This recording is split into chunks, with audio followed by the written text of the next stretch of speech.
Hey gang, Sally here. Welcome back to my tiny RV kitchen. I hope you're having an amazing and fascinating day.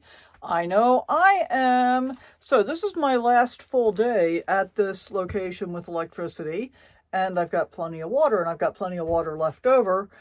I'm planning to take a shower this evening, which means I'm going to be turning on the hot water heater, and it's also a great opportunity then to cook something that requires, like, cleaning with hot water.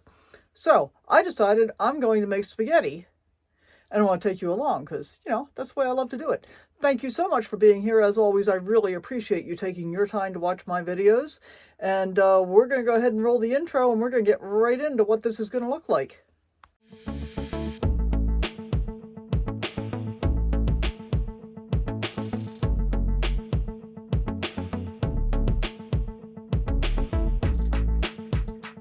So, this is my food chopper. I love my food chopper, and I'm not sure that I have actually shown this in any kind of detail, so we're going to take a moment and do that.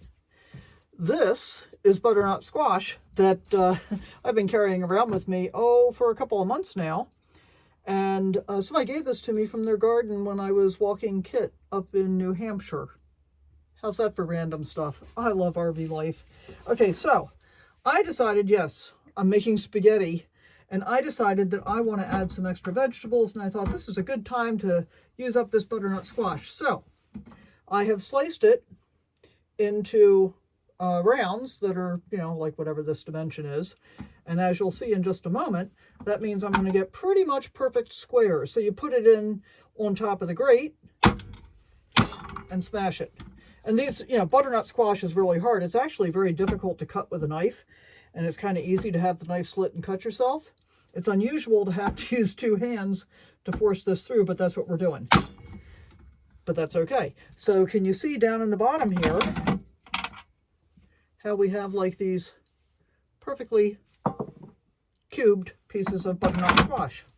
So we're going to go ahead and get these all cut up, and then we're going to move on to the next step. And while I'm sharing cooking hacks, let me share bell pepper cutting hacks. So I just put the bell pepper on the cutting board, and I take a slice just like that, and this is what I get. Turn it, take another slice, just like that, turn it, same thing. That one I sliced a little too far in, as I'll show you in just a moment. And then for the last one, just like this. And then you can cut off the bottom piece if you want to use that as well. And what you're left with is all of the seeds intact, not having to mess with getting the seeds out. So that's a pretty daggone easy way to be able to do it.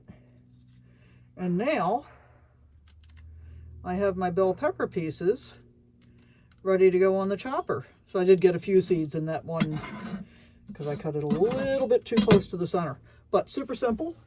So now I'm going to just put my bell pepper right up here in my chopper. See, with something that's not super hard like the squash was, I can do it with one hand pretty daggone easily. And I'm making these also in big squares. And when I say big, I mean, what are they, 3/8 of an inch maybe? And I don't know if everybody makes their spaghetti sauce this way or not. I'm kind of guessing not. Okay, so that's all my bell peppers and my squash chopped up and ready to go. And we still need to do celery and onions. So I'm going to make my celery and onions, I think, in the smaller size. So let me set up for that. As in, let me get my celery and onion ready to go, and then I'll show you changing out the blades. So this is the smaller size blade as compared to the one that I've been using. Hope the lighting's okay here. So in order to remove the blade, you slide this little slide mechanism over, lift this out. Be really careful because these are super, super sharp. And then you slide this one in. But as I'm looking at this, I don't think I want my celery quite that small. So I'm going to leave the big one in for the celery, which I could have just chopped at the same time, having decided to do that, because my bell peppers and my celery and my butternut squash will all go in at the same time. My onions will get browned with the ground beef. So let me get the celery and the onion ready to go, and we'll get those chopped up. So one of the keys to getting uniform slices or cubes is to make the thickness of the vegetable that you're cutting the same as the diameter of the square. So that's what we've done pretty much with the celery. So we're getting fairly big pieces of celery. I could have gone either way with this. The little one probably would have been okay, but I decided to do this. So, and I love this because this just pulls out. And I'm going to go ahead and add my celery to my other vegetables right here. Now, if I don't have a whole lot of volume going on, I will oftentimes just use a parchment paper liner for the air fryer to contain the stuff that I'm cutting in prep. Okay, so we're going to take the big one out, and we're going to put the small one in. I mean, it's just so easy. Okay, still have to get this onion prepped, so let me do that, and we'll get the onion chopped up. Okay, so my onion has been cut into slices, and here's another little hint. When you're doing something that's, so this is 2 slices. When you're doing something that's not like a super hard vegetable, you can stack more than 1 slice at a time. And so there we go. And because we're doing, you know, much smaller pieces, I've sliced them thinner in order to get the uniform pieces. And I'm going to just do half of this one, and then half of this one, or this half of that one. And there you have it. Now we've got the onions all ready to go. All right, so that's all the vegetable prep we have to do. Now the next thing I want to do is get all the seasonings ready to go, and then we're going to get the Instant Pot out and start cooking. Okay, so we've got our vegetables all ready to go. Now we're going to make up our seasoning blend, which is going to be about a teaspoon of salt. And as you well know, I never measure anything. We're going to do about a teaspoon of garlic powder. Maybe a little bit more even. And then, and see, I don't think most people make their spaghetti sauce this way. This is chili powder. And we're going to go with actually about a teaspoon and a quarter there. Of course, I just threw some on the counter, so maybe not quite that much. And what do I like about doing it this way? Well, I like using these little 2-ounce cups from Walmart because it keeps everything contained. I use them for all kinds of different things. And then we're going to do a bit of cayenne, about like that, more or less depending on how hot you like it. And what I really like to do, and can't because I haven't been able to find them, is hot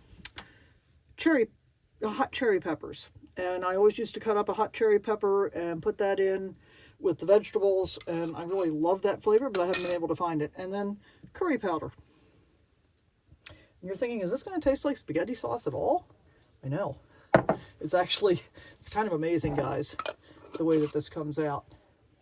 And this is the recipe, basically, that my mother used to do when I was a kid. Then I put the lid on, and I just shake it all up. So now, my seasonings are all blended. I don't have to worry about knocking it over when I'm doing other things, like browning the ground beef. So, tiny RV kitchen, let me get this stuff out of the way so I can get the Instant Pot set up, and we'll move right along. Well, I hate to admit it, it has been a while since I've used my Instant Pot, but we're going to get this going today. Actually, you know what? I'm going to wipe that out just a little bit, because it appears there's something around the edge here. I don't know what that is. Oh, it might just be rub marks from the things that I store inside of it. But, you know, better safe than sorry. Okay, so I've got my Instant Pot set on saute. It's been on for about a minute. I'm adding a little bit of olive oil, probably about a tablespoon and a half. In part just because I like the flavor, and in part because the ground beef is still partially frozen. By the way, this ground beef has been in my freezer since December. This is November, so almost a year. And I'm going to go ahead and dump it in here. Trying to do this without making contact, and I was successful. Okay, and then we're just going to work on getting this ground beef browned. And as I said, it's still partly frozen, so it'll be a little bit of a project and take a couple of minutes. And this is a pretty basic cooking show, but it's not so basic that I really think I need to show you how I brown ground beef. Tell you what, I'll show you when I'm ready to put the onions in. How about that? Okay, well, the ground beef is mostly brown. We're going to go ahead and dump in the onions. Sorry, that's going to be a two-handed operation to get the rest of them in there. And then we're going to saute those for a minute or two, just until they kind of get translucent. And then the next thing we add is all the seasonings. Let's go ahead and get the rest of these onions in there though, because that was a smaller onion than ideally I really would have liked with the whole quantity of the overall quantity of vegetables that I've got. But this is what we've got, and you know my deal, guys. I work with what I have all the time.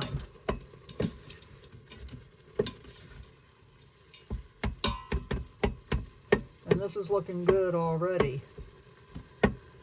This pot's going to end up being very, very full, I think.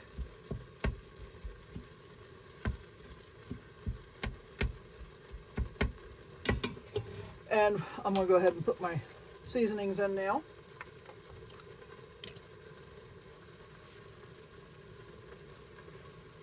And then what we want to do is we want to cook the seasonings into the ground beef and onion mixture for a minute or two while we're still on saute.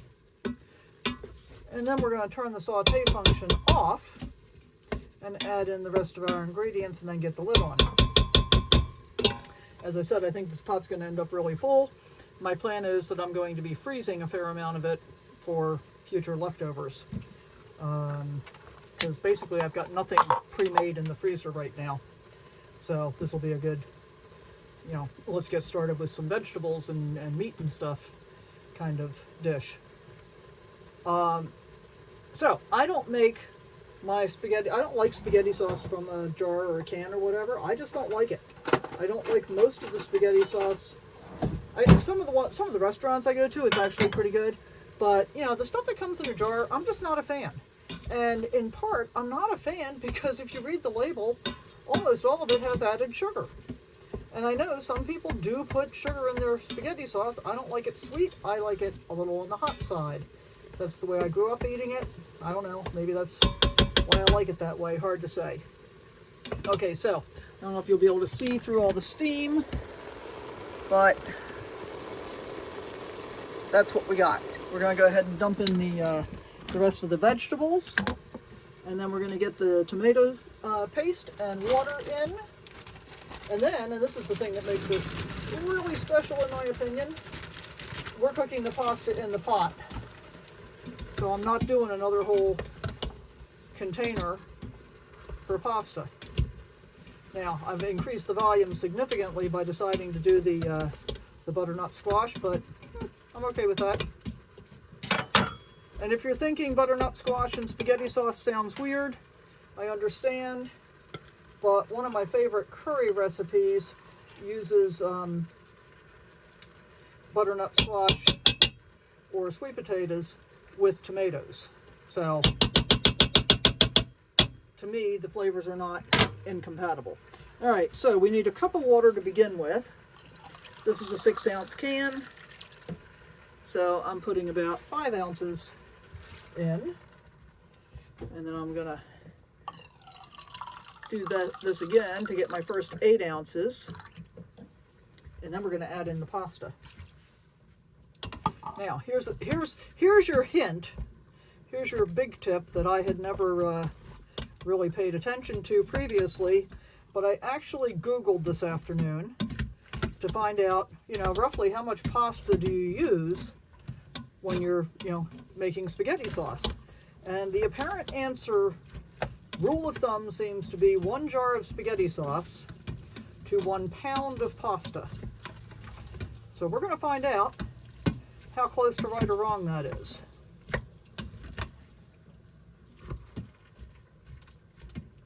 All right, so I'm going to show you this right now. So this is what it would normally look like if I were just going to put the lid on and make spaghetti sauce. Pretty thick. You can see there's some liquid down there, but not that much, right? But now we're going to dump the pasta in. And then we've got a whole different ball game. And I said I was going to turn this off, and I didn't, so let's do that. And I'm using shells because that's what I happen to have. And this is a 1 pound box. So theoretically, the entire box. I kind of feel like that might be more than I really want. So I'm just kind of dumping them in and taking a look.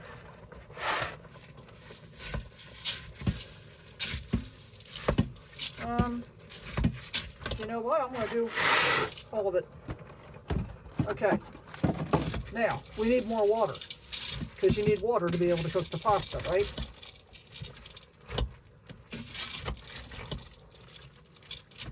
And so, essentially, the pasta should be underwater, but it doesn't have to be, like, super thick water. So I'm going to, I can leave that right there. I'm going to put some more water in from my tomato paste can.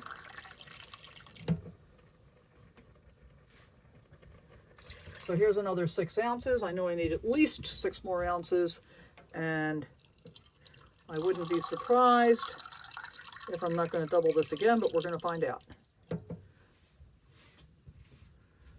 Okay, so this is 12 ounces. So this is a 1.5 cups I just added.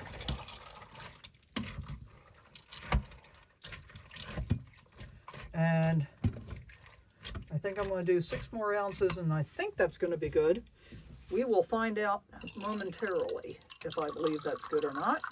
And I'm going to show you before I put the lid on so that you can be full witness at the end of the cooking cycle as to whether or not I got it right.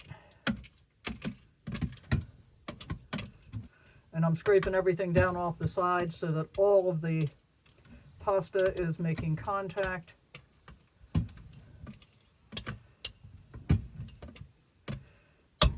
And I'm going to go just a little bit more. So I've done 18 ounces of extra water so far, and I'm doing like another 1/2 can. All right, so we're going to call it 21 ounces. Yep, and now that looks pretty perfect to me. I'm going to show you what this looks like before we put the lid on. I'm pretty excited about this. How about you guys? All right, so here we have it. So you can see we're not really wet. I mean, we're just barely covering stuff up. So I'm going to get the lid on, and then we're going to set this for 10 minutes. And I mean, part of what I love about this method is it's one dish, it's one pot. So I don't have multiple things to clean. All right, what's going on? Come on. There we go. Told you I haven't done this for a while. All right, get that locked on.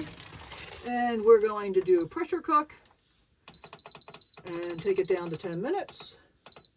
And that's going to start doing its thing any minute now. So I will check back with you when this is all done and we let the pressure off, and then we'll see how we did. This is our last night here at North Bend Campground, somewhere in Southern Virginia. Boydton, B-O-Y-D-T-O-N, I believe. And of course I have to spin around because Kit had to wrap me up. Yes, he did. You want to go check out the playground before we go? So we just threw away a big bag of trash in the dumpsters up there, which should be the last of the trash until I leave here. I'm making spaghetti in the Instant Pot right now.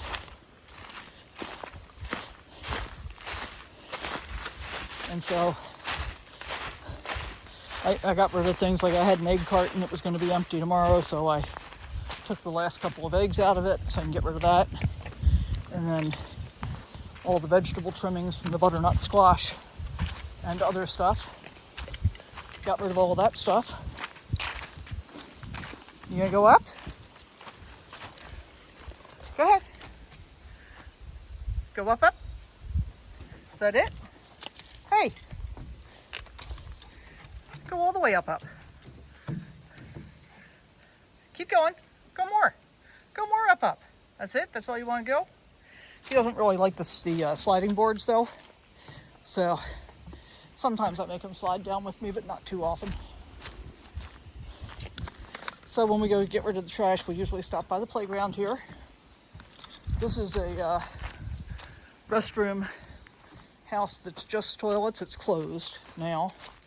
But around the other side, they also have a washing sink for people that need to do camp dishes and don't have enough water, I guess, to be able to do it at home. And a little cemetery over here inside of the fence. We've already looked at that in some detail. We've enjoyed all of our hiking around here. You see the squirrel?